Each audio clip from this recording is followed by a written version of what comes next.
Hello and welcome. 2nd of April, it's about 11:30 in the morning.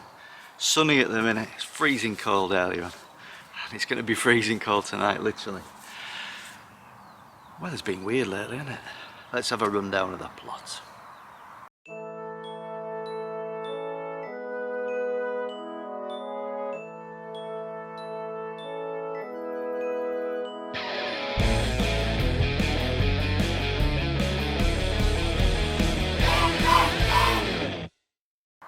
Let's try and do this in one go.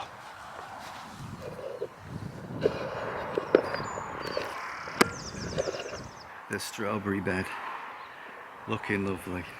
Got the last section of that done last week. I need to sort this out. This year, I'm going to sort this out.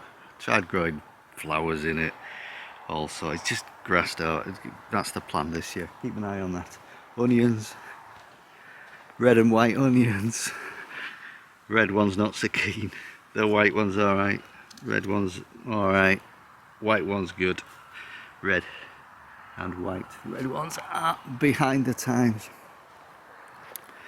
I cut my spinach back this morning. Perpetual spinach. It's been growing throughout the year.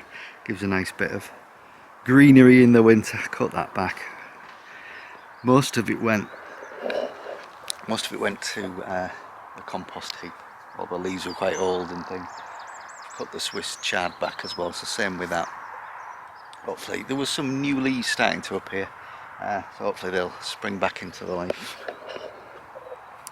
Broad beans. All looking nice. Flowers on them. Should have beans soon. There's my Swiss chard. There's my rest of my onions. Again, these are the white ones down this end. They're the red ones down that end. So I've done a little bit of weeding lately. It's just a nice clear bed. Nice clear bed, and the first miracle of nature. Self-seeded leeks there. Might see a couple more miracles of nature as we go. Let's have a look at what can happen if you leave onions in the ground.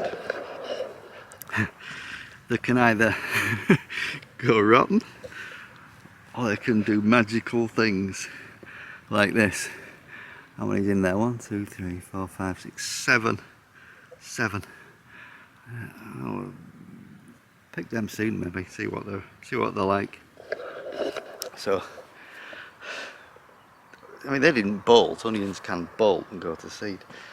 Like what happened to those leeks.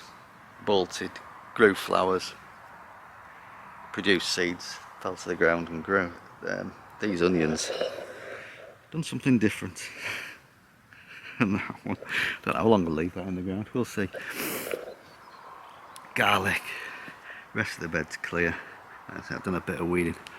Look at them. Look at those beautiful apple tree about to spring into life. So we're seeing signs of spring round here.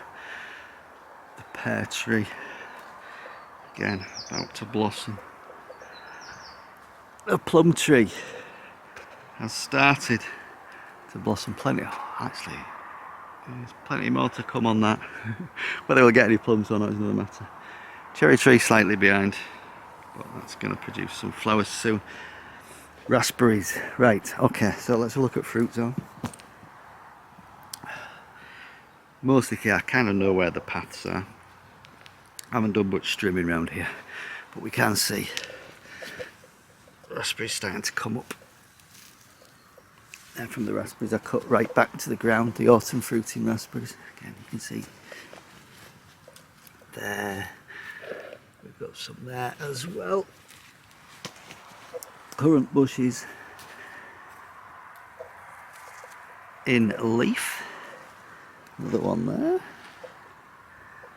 And another 2 there. Now these are the autumn fruiting raspberries that I didn't cut back to the ground. So I cut them like I did last year.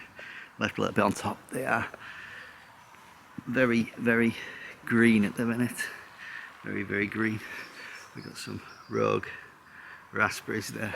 Well, last year I had my raspberries in kind of a wall like that. This site's been a building site because I've been building my greenhouse for the past month or so, so I might have to rethink because those have probably been all squashed. Before we go into the Shed's greenhouse, I did put some hard cuttings of Goji Berries in the ground. Got them off the plot holder. Now all looking kind of brown. Some of them do have greenery on them. Not all of them by any means, but some look to have taken right into the Shed's greenhouse. Potatoes, right. Wait until all risk of frost has passed. A couple of years back,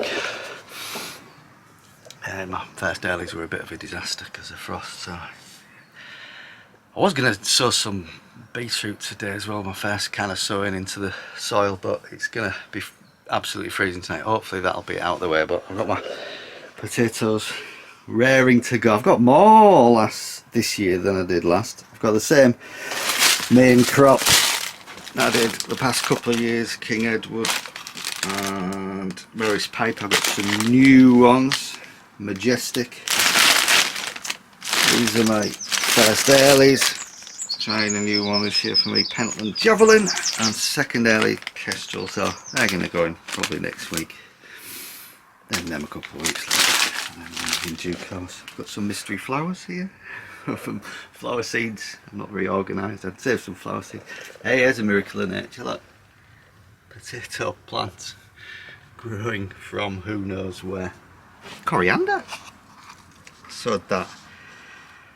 This must be January, February time, just on the off chance. But hang on, let's have a taste.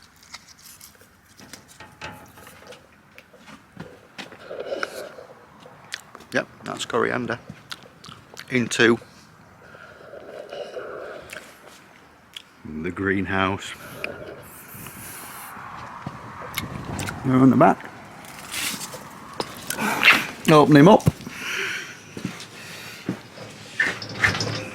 Now there was frost on the ground a couple of hours ago.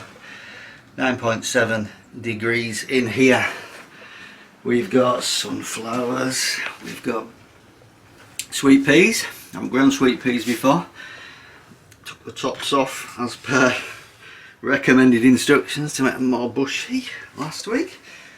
Carrots, let's not mention them just in case they don't work. They're my overwintered chilli plants. I don't think they've made it. Normally I'm overwintering my chilies. I leave them at home inside. We're in the Shed's greenhouse. It's probably just too dark and cold for them. No sign of greenery on them yet, but you never know, do you? Another sunflower there. That one is from my own seeds that I kept. Those are from packets. And we got some either cabbage or cauliflower. I need to think about some kind of cage for them. I think that's it, and I think I did that in one go. Thank you for watching. Click subscribe. Send me a comment. I'll see you next time. Cheers.